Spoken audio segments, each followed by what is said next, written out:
I'm Nadia Ravales, and I'm from Suriname, which is located in the northeast of South America. We border Brazil in the south, in the east French Guyana, and in the west Guyana, and in the north the Atlantic Ocean. And what do you do? Well, I'm a teacher by profession, but I became a national activist, a women's rights activist, very active in the women's movement, and doing development work now, among the Maroon in the Rainforest. In the capital, I work with violence against women, women in politics, women in trade union, looking at all aspects of women's lives in Suriname. How did you get involved in this work? And for how long have you been doing it? I think I was born so. I was brought up very independently, and yes, since I'm a teenager, I'm involved in all kinds of movements, the Black Power movement, so I know a lot about all the struggle of black people, especially in the United States. And I also come from a very nationalistic family. As Surinamers, Suriname was colonized for 400 years by the Dutch. And we were learned that if an apple is big, it must be a Dutch apple. If a cherry is sweet, it is a Dutch cherry. And imagine that stays stayed up till today in our minds. So through my family structures, we learned to love Suriname. This is your country, and this is where you have to make it out.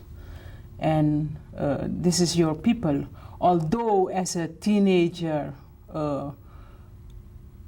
growing up in the capital, we were learned that we were better off than the Maroons. So stepping in a bus, if a Maroon steps in, I step out as a teenager, 12, 13 years.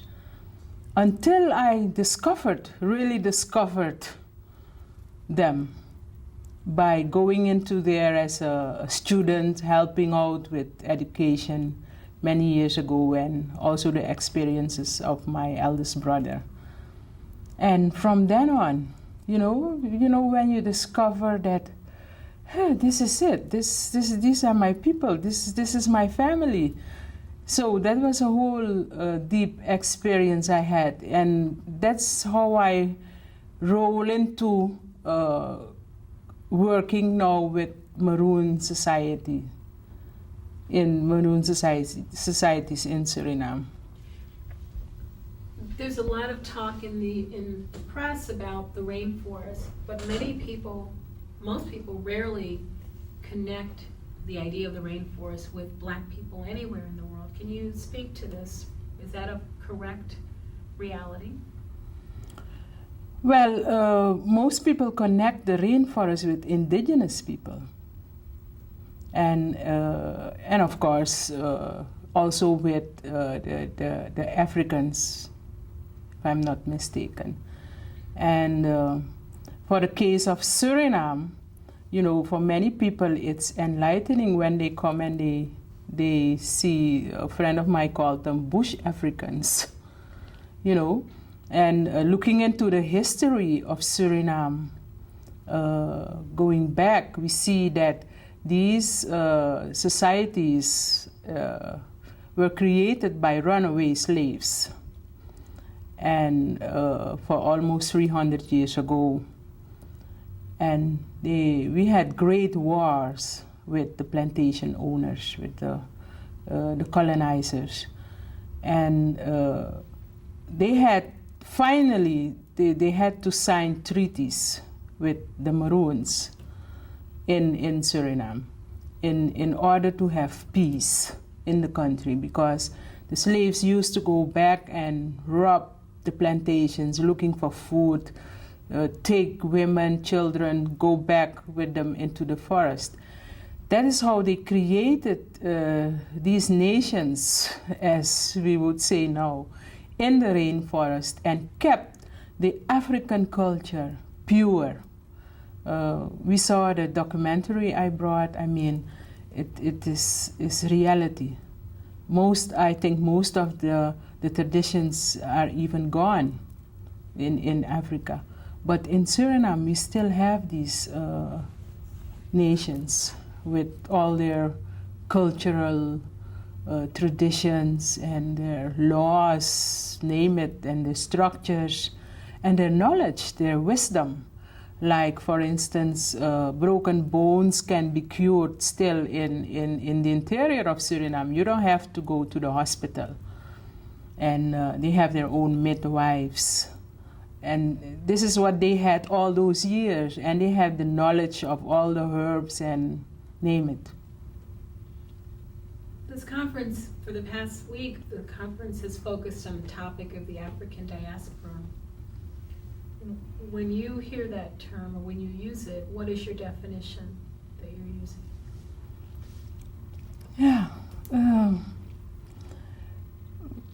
Just before it ended, one of the participants said to me, I would have liked somebody from the continent, an African, to close this. I said, no, this is about us in the diaspora.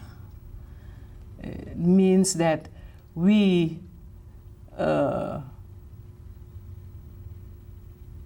they enslaved us in many ways, punished us, did all kinds of things to us, to our ancestors, and we were brought on these shores, and here are we, very strong, still all our traditions kept, alive, and we live them every day. And the thing is that sometimes we forget. We take it for granted. But this was so much wisdom, so much knowledge. And I wish we could go on and on, because there is still so much to be talked about and to be thought over. So for me, the diaspora, yeah, it's quite heavy, because if I look at what we kept going through all the stages, it's tremendous. I don't think I have a complete definition for diaspora. Why was this conference important, do you think? I think it was important because, as I said before, we take things for granted. And one of the things I have to recognize these days is that especially, let me talk out of Suriname, is that the black race in Suriname is losing its values. In the case of the capital, we see we are losing values because of the economic crisis that we face. We see that a lot of things are going, and we don't know, we don't have the power to be able to correct things, because we forget. We forget about the past, we forget about the wisdom, we forget about many things that were there and are still there that we have to use. We have to, during the conference, I start to write all kinds of ideas again. There is so much that we still have to research, we still have to study. Mm-hmm. But you were saying that the conference has triggered new thoughts for you. Yes, very new thoughts, and actually networking is very important. I think one of the first things I will do when I reach home is to come up with a press conference, very radical, and made some statements. I think it will help, and I would advise all participants to do something, you know, so that we have a direct effect towards society, because we tend to forget and lose our values, as I was stating. And I think it's very important to let the rest in the network know about the content of this conference. It was really a great experience.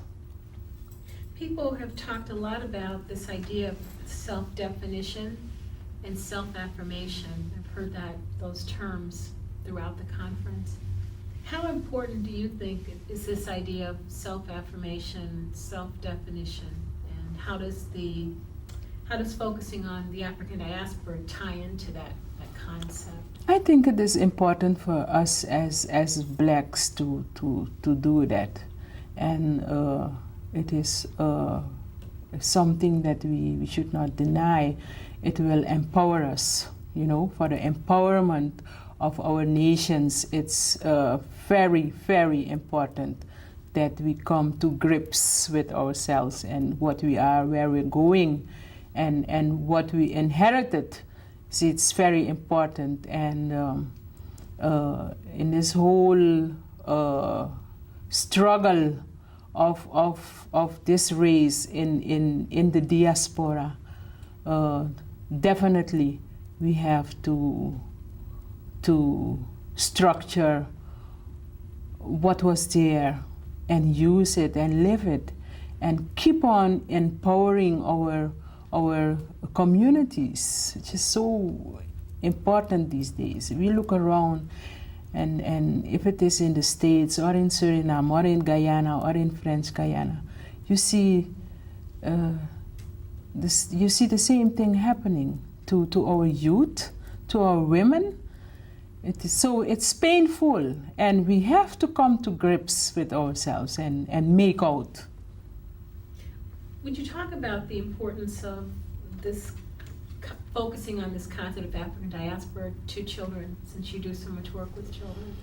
Yes, one of the things that I myself am working on in Suriname is to use everything out of our own culture, our tradition, our language, our tales, our songs.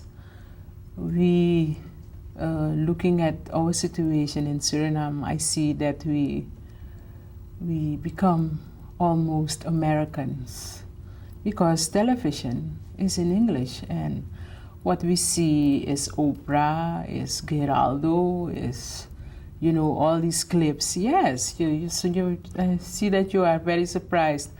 I mean, if looking in the rest of the Caribbean, you can easily have 26 stations, television stations, in your house. You don't have to come to Miami to have that. And that is taking over, you know, so we forget our own songs, our own plays. So in the exercise we're doing now with Maroon children is the little ones, the preschool ones, learn them their songs, you know, try to stimulate them through their own songs, through their own stories, through their own plays, and using that, you know, as a source to educate them, so that finally we have to learn the nation's language, which is Dutch, and that would give them some empowerment, some proud of who they are, where they come from.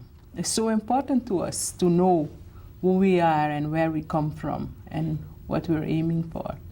Did you have this kind of education when you were young, or are these stories that you learned?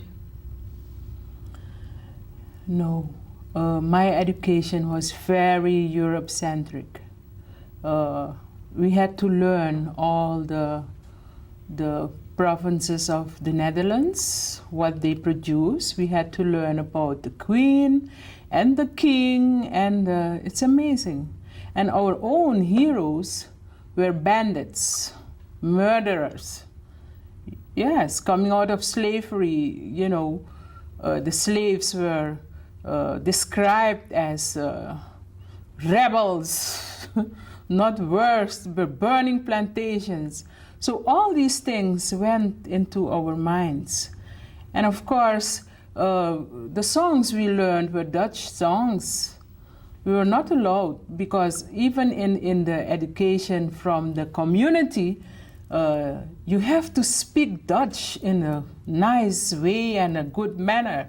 So you were not allowed to speak the lingua franca, the Surinamese tongue, the Sranantongo, because that would not give you the right Dutch tongue file. So you had to be very correct. And imagine what it did to us. Would you say something in your native, in the Surinamese? Like, me love you. I love you.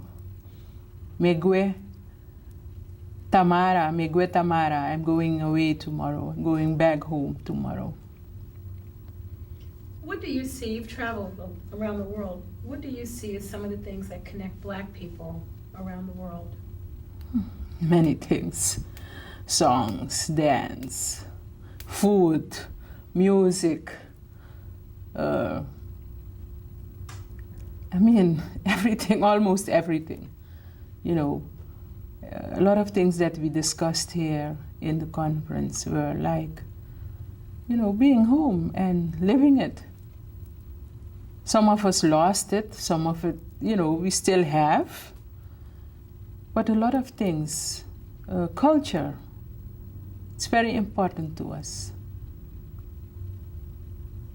Why is it important for people, particularly Black people, to focus on this idea of connections? What connects them together? Well, especially in the diaspora, we don't know. We're still looking for, history is telling us what happened in some ways, but we are still looking and searching for, in a way, where we come from, which nation,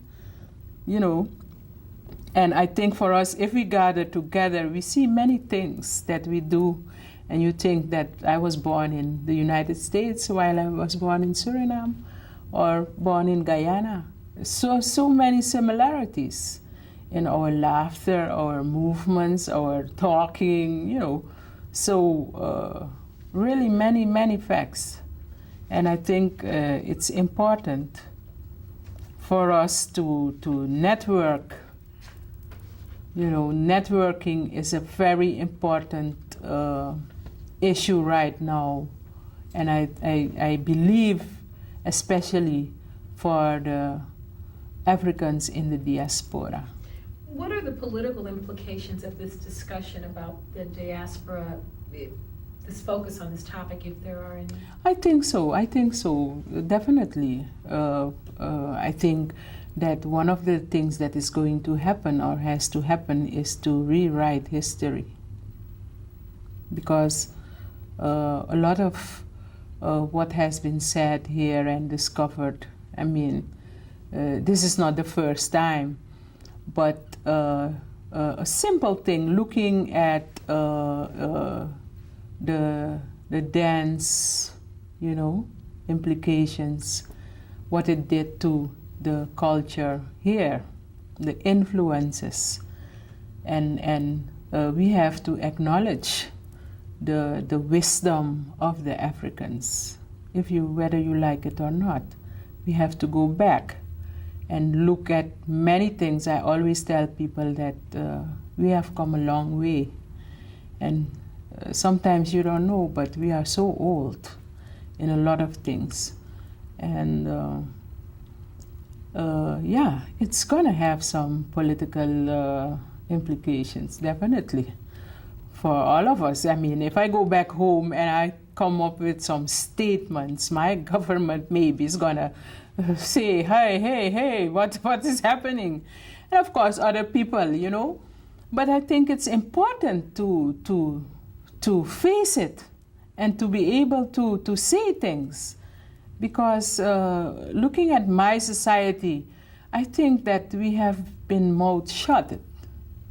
We were not allowed to speak up. As a child, It started very early. You're not allowed to come and sit between your elderly and listen. No, you're too small, stay away. And you're not allowed to speak up. And that is one of the things that impressed me from the Americans. Let me say this. My first trip here was that I experienced Americans very outspoken, you know, in all the ways. And I thought, oh, wow, so impressive if you can speak up and say what you feel and what you know, although I was always outspoken as a child, still I admired the young ones, especially in this country, for being open and saying what they feel and what they think. Last question. What would you like to see happen what kind of follow-up would you like to see come from this conference? A lot of exchange. Let me say that the wisdom is spread all over. And I'm coming back to the kind of networking. Let us learn from each other. Let us know about us. And all of us. Let us know about us and talk about us and let others know and let others benefit. So it's very important to have a kind of continuation in contact, in wisdom, knowledge, help, because I am looking concrete into projects. I'm not an academic, I'm sorry. I have nothing against academics. I think it is important to study, to research, and have all kinds of nice papers. But in my situation, I like to be practical, and actually, I made some very good contacts, you know, in the sense of the work what the women in the Maroon villages are doing, and what we can set up with groups here, with villages here, in the sense of craft and other ideas. I said it was my last question, I lied. What role should people of the diaspora, black people of the diaspora, the black African diaspora, be playing when you talk about the environment? When you talk about environmental issues worldwide, when you talk about the rainforest or just the environmental movement, is there a role for people of the African people of the diaspora to be Definitely, playing? definitely. What advice would you give to? Definitely, because as you know, the Amazonia is the last part of the world that has to be protected. But at the same time, I'm saying that we live out there and we have to eat. We have to earn. So we cannot eat we cannot eat the lumber of the trees.